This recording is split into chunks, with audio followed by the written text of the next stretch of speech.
आपका मन एक अजीब सा खेल खेलता है ना। कभी आप बिल्कुल मोटिवेटेड फील करते हैं, जैसे पूरी दुनिया जीत सकते हैं, और कभी लगता है कि कुछ भी करने का मन नहीं है। ये सब क्यों होता है? आज हम इसी साइकोलॉजिकल जर्नी पर बात करेंगे कि कैसे अपने मन को समझकर आप खुद को इंस्पायर कर सकते हैं। देखिए, हमारा दिमाग बेसिकली 3 लेयर्स में काम करता है। पहली है रेप्टिलियन ब्रेन, ये सर्वाइवल के लिए है। दूसरी है लिम्बिक सिस्टम, यहाँ इमोशंस रहती हैं। और तीसरी है नियोकॉर्टेक्स, यहाँ लॉजिकल थिंकिंग होती है। जब आप डीमोटिवेटेड फील करते हैं तो अक्सर ये तीनों लेयर्स में कॉन्फ्लिक्ट चल रहा होता है। मान लीजिए आप जिम जाना चाहते हैं, आपका लॉजिकल ब्रेन कहता है जाना चाहिए, हेल्थ के लिए अच्छा है। लेकिन इमोशनल ब्रेन कहता है आज तो बहुत टायर्ड हूं।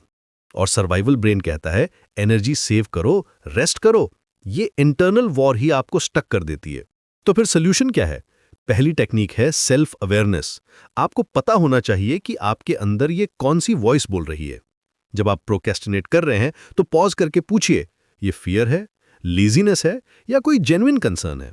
दूसरी पावरफुल टेक्निक है रीफ्रेमिंग, आपका पर्सपेक्टिव चेंज करना। अगर आप सोचते हैं मुझे एक्सरसाइज करना है तो ये बर्डन लगता है। लेकिन अगर सोचें मैं अपने बॉडी को स्ट्रांग बना रहा हूं तो ये एम्पावरमेंट लगता है। Same action, different mindset. के पे यहाँ एक इंटरेस्टिंग बात है, हमारा ब्रेन नेगेटिविटी बायस रखता है, यानी नेगेटिव थॉट्स ऑटोमेटिकली ज्यादा अटेंशन पाते हैं। ये एवोल्यूशन का रिजल्ट है।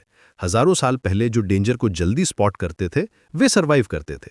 लेकिन आज के टाइम में ये सेम मैकेनिज्म आपको होल्ड बैक करता है। इसे काउंटर करने के लिए आप ग्रैटिट्यूड प्रैक्टिस कर सकते हैं। हर दिन 3 चीजें लिखिए जिनके लिए आप ग्रेटफुल हैं। यह आपके ब्रेन को पॉजिटिव पैटर्न्स में ट्रेन करता है। रिसर्च शोज कि रेगुलर ग्रैटिट्यूड प्रैक्टिस से डोपामिन और सेरोटोनिन लेवल्स इंक्रीज होते हैं। अब बात करते हैं विजुअलाइजेशन की। ये सिर्फ पॉजिटिव थिंकिंग नहीं है, ये एक्चुअल मेंटल रिहर्सल है। जब आप अपने गोल्स को अचीव करते हुए इमेजिन करते हैं तो आपका ब्रेन उसे रियल एक्सपीरियंस की तरह प्रोसेस करता है। न्यूरल पाथवेज बनते हैं, कॉन्फिडेंस बिल्ड होता है। लेकिन यहाँ एक ट्रैप है, सिर्फ आउटकम विजुअलाइज करना इनफ नहीं है, प्रोसेस भी विजुअलाइज करना पड़ता है। चैलेंजेस भी इमेजिन करनी पड़ती हैं और उनसे कैसे डील करेंगे ये भी प्लान करना पड़ता है। इसे मेंटल कॉन्ट्रास्टिंग कहते हैं।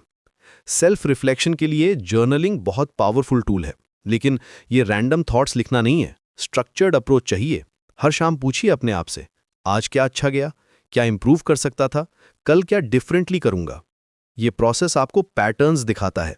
आप रियलाइज करते हैं कि कौन से सिचुएशंस में आप परफॉर्म अच्छा करते हैं, कौन से ट्रिगर्स आपको डीमोटिवेट करते हैं। ये सेल्फ नॉलेज ही आपकी बिगेस्ट स्ट्रेंथ बनती है। अब एक कंट्रोवर्शियल बात कहूंगा, मोटिवेशन ओवररेटेड है, डिसिप्लिन अंडररेटेड है। मोटिवेशन तो मूड पर डिपेंड करता है, आज है कल नहीं है। लेकिन डिसिप्लिन एक सिस्टम है, हैबिट्स का मैटर है। स्मॉल कंसिस्टेंट एक्शंस का कंपाउंड इफेक्ट होता है।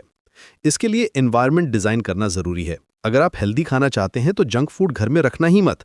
अगर पढ़ना चाहते हैं तो फोन को दूसरे रूम में रखिए। विल पावर फाइनाइट है, लेकिन स्मार्ट सिस्टम्स इनफाइनाइट हैं। आइडेंटिटी बेस्ड हैबिट्स भी पावरफुल कॉन्सेप्ट है। मैं वेट लूज करना चाहता हूं के बजाय मैं एक हेल्दी पर्सन हूं सोचिए। मैं बुक पढ़ूंगा के बजाय मैं एक रीडर हूं मानिए। जब आपकी आइडेंटिटी चेंज होती है तो एक्शंस ऑटोमेटिकली अलाइन हो जाते हैं। सेल्फ कॉम्पैशन भी क्रूशल है। हम अपने साथ बहुत हार्श होते हैं, मिस्टेक्स पर खुद को ब्लेम करते रहते हैं। लेकिन रिसर्च शोज कि self criticism actually performance decrease करती है। सेल्फ कॉम्पैशन से रेजिलियंस बढ़ती है, बाउंस बैक करना ईजी हो जाता है। Growth mindset vs fix mindset का कॉन्सेप्ट भी समझना जरूरी है। फिक्स माइंडसेट में आप सोचते हैं मैं स्मार्ट हूं या नहीं। ग्रोथ माइंडसेट में सोचते हैं मैं कैसे स्मार्टर बन सकता हूं। यह सिंपल शिफ्ट आपकी पूरी अप्रोच चेंज कर देता है।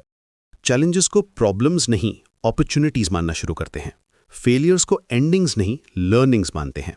ये माइंडसेट आपको कंटिन्यूअसली इवॉल्व करने में हेल्प करता है। सोशल कनेक्शंस भी मोटिवेशन में ह्यूज रोल प्ले करते हैं। ह्यूमंस सोशल एनिमल्स हैं। हमें बिलोंगिंग की नीड होती है। सपोर्टिव कम्युनिटी मिले तो गोल्स अचीव करना ईजी हो जाता है। अकाउंटेबिलिटी पार्टनर्स बनाइए, प्रोग्रेस शेयर कीजिए, सेलिब्रेट कीजिए। लेकिन यहाँ बैलेंस भी जरूरी है। एक्सटर्नल वैलिडेशन पर कंप्लीटली डिपेंड नहीं होना चाहिए। इंटरनल स्कोर कार्ड भी मेंटेन करना पड़ता है। आपको पता होना चाहिए कि आप अपने लिए क्या चाहते हैं, दूसरों को इंप्रेस करने के लिए नहीं। स्ट्रेस मैनेजमेंट भी क्रिटिकल कंपोनेंट है। क्रॉनिक स्ट्रेस आपके डिसीजन मेकिंग एबिलिटी को कॉम्प्रोमाइज करता है। कॉर्टिसोल लेवल्स हाई रहते हैं तो क्रिएटिविटी और मोटिवेशन दोनों सफर करते हैं। Regular meditation, exercise, proper sleep, ये सब जरूरी है। माइंडफुलनेस प्रैक्टिस से आप प्रेजेंट मोमेंट में रह सकते हैं, पास्ट की रिग्रेट्स या फ्यूचर की एंग्जाइटीज में लॉस्ट नहीं होते। ये क्लैरिटी देता है, बेटर डिसीजंस ले सकते हैं, इमोशनल रेगुलेशन इंप्रूव होता है। पर्पस की क्लैरिटी भी फंडामेंटल है। आप क्यों ये सब कर रहे हैं? सिर्फ सक्सेस के लिए या कुछ मीनिंगफुल कंट्रीब्यूट करने के लिए? जब आपका वाई क्लियर होता है तो हाउ ऑटोमेटिकली फिगर आउट हो जाता है।